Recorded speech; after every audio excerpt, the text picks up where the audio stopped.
Hello mga friend, for today's video, a day in a life of being tita.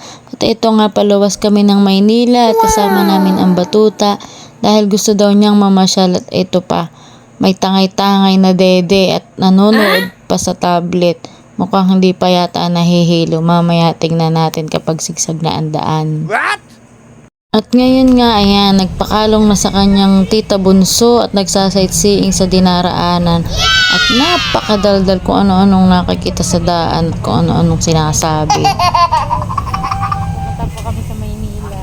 Dahil nga hindi pa nakakaramdam ng hilo, ito mukhang nasa bahay lang kung uminat at humikab. Nang kami ay nasa bundok na at dumaraan na nga sa sigsag ay biglang nanahimik ang batuta at nakakaramdam na ng pagkahilo, kaya ang plastic ayan nakaabang na at nakasahod na dahil baka biglang bumulwak ang suka. Ayan, kandagahol na kaming mga tita. So iyon, dahil gabi na at nakalagpas na kami sa sigsag na daan, ayan, ang batuta mukhang okay na naman ang pakiramdam at umintrada na naman ang kadaldalan at kamanghaan sa mga nakakita niya sa daan dahil nga gabi na at may mga maliliwanag na ilaw.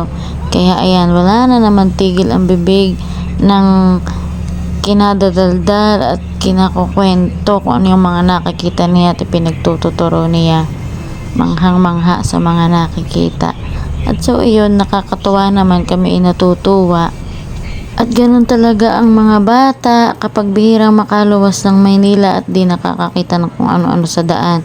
Kaya manghang-mangha sila, pero nakakatawa at napakabibo naman. Kahit naman ang matatanda ganoon din.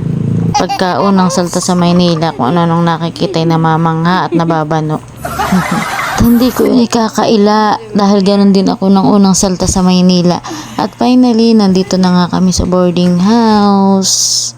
Sa wakas, sa haba ng biyahe at inabot din ng 6 na oras. Please follow, like, and share for more videos. Bye!